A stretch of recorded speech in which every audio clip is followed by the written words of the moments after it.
We are on a countdown to the 2025 NBA playoffs.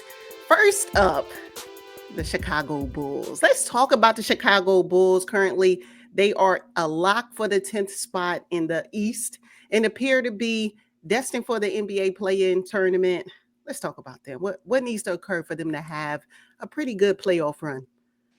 I think that at the end of the day, I see the Chicago Bulls having the solid 10th seed in the play-in tournament. I believe they'll have play-in tournament success. Yes, if I'm considering the other teams that are in this play-in tournament bucket right now, we have the Heat, Magic, and Hawks. And if you think about how they played those teams this season, the Heat, they're 2-0. The Magic, they're 2-1. They just recently beat the Magic. And then the Hawks, they split the series. So the possibilities of the Chicago Bulls obtaining an 8th seed, I think, is pretty highly. So I say play-in tournament success, I can see it in their horizon. However, do they want to have it, though? Do they really want it?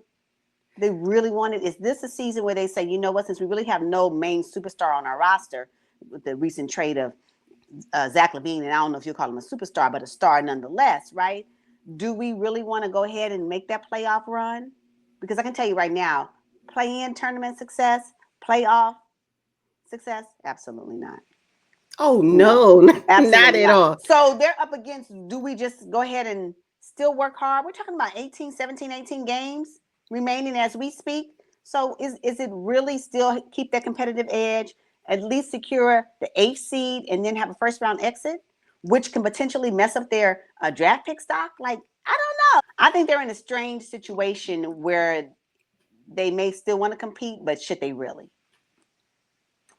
Okay. And then I wonder too, who's going to fill the void? You mentioned Zach LaVine. Well, I mean, he is a 2-time All-Star. He was their highest scorer, and then they also got rid of DeMar Alex Caruso over the past year. So when you think about that, I think they need to activate Josh Giddey, because let me tell you, he put the team on their back here recently, came back against the Miami Heat, so had a 26-point game. And Josh Giddey, I didn't feel like he was himself earlier in the season, having been traded from the OKC Thunder. I bet he wish he was still there, but especially now.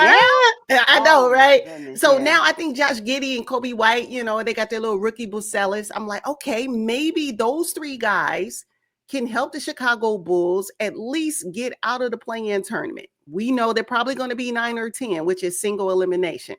It really could go either way. You know how that goes, right? You lose one game, you have a bad game, you're out of the play-in tournament. So I see them competing in the play-in tournament, but I don't see them going any further. I see them competing in the play-in tournament, and as we stand right now, I can tell you right now, their 10th seed for me is secure. There is no threat for anybody 11 through 15 taking their spot, in my opinion. And right now the 11th seed is the Sixers. No. Ain't gonna happen. So I think that they're secure in the 10th spot, right? If worst case scenario they push up to the 9th spot, that's fine. But at the end of the day, I think they're gonna have a chance to compete twice, in my opinion, for the 8th seed. Because if you're a 9-10, once you win the 9-10 matchup, then you have to play the loser of the 7-8. So they have a potential at least to gain an 8th seed, right?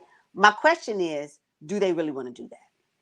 However, to your point, Josh Giddey, Kobe White, if they maintain their playing prowess as they have right now, the possibility is endless for them. And do they want to just keep that competitive edge?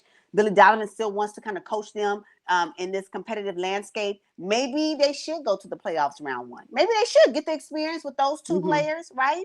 Which will help them gain experience and get them ready for the 2026 NBA season. I say it just depends on where they want to be. If the draft pick is something that they're interested in having, moving up the draft, and there's players in that draft pool that they think would be an added addition, especially at the top tier between like 1 and 5. Because I think right now, if they do if they don't make the playoffs, I think the highest they can go as I speak now after reading some articles, is that they can go between 8 and 10 if they don't make the playoffs. Now, if there's somebody in that 8 and 10 spot that y'all think can be an added addition to the Chicago Bulls, I say don't go to the playoffs, right? Because you're talking about building the roster. At this point, it's going to be a round 1 exit. Can we all agree that the Chicago Bulls will have a round 1 exit? There is no way that they're going to either remotely get a 5-game series out of Cleveland. No way. Are you kidding me? Are you kidding me? So my point is, do they want to do that? And if they do, is it going to be experience laden? So I think that's just really what it boils down to. But I will say this: good for the Chicago Bulls to try to maintain a play-in spot, considering all the changes and the injuries that have happened to them this season. And can I just have a side note? Lonzo Ball out with a wrist. Lonzo Ball's played 35 games this season, missed the last 2 seasons, didn't even touch the court. But the funny thing is he's their highest paid player at $21 million for now, right? Lonzo Ball needs to get healthy. I mean, I see Vooch on the injury reserve list as well. Vooch is a baller. He can also help them. Yes. You know, we're talking about play-in success, potentially playoff success. They're not gonna, I mean, Vooch will help, but no, they do need to get Lonzo Ball back, because I think as they are, Billy Donovan is looking at the roster and trying to come up with schemes.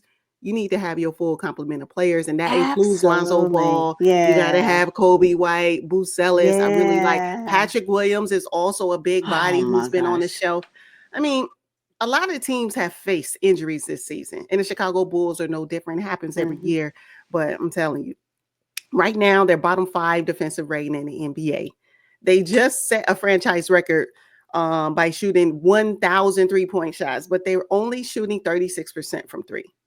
Come on. That tells me y'all not a 3-point shooting team. Why y'all shooting 1,000 3-pointers on the season? To me, that's crazy. That's my point. So I think really, in my opinion, I believe they should still compete.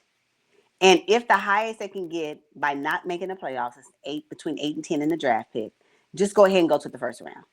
Because I believe that this core that they have will be the core that they go into the 2026 season with. Why not continue to build that experience and that competitive edge? Why not see how far you can go with all the changes that happened to your season and see if you can make the 8th seed? They are 8th seed bound, I think, and I think they should probably compete for that. That'd be a major success for them, I guess, this season, considering all the changes that have happened.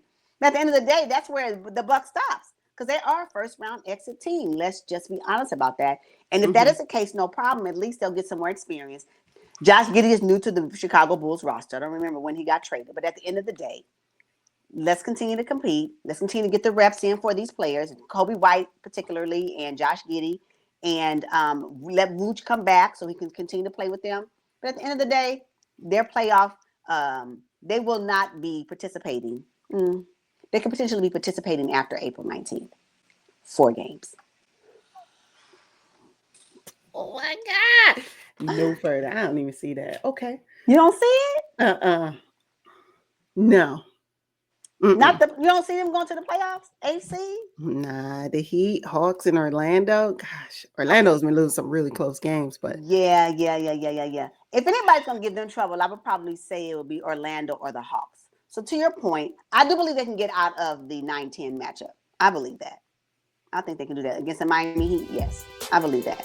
But they're 9, 7, 8. Whoever loses that's going to be a hard-fought game. So. Yeah. Okay.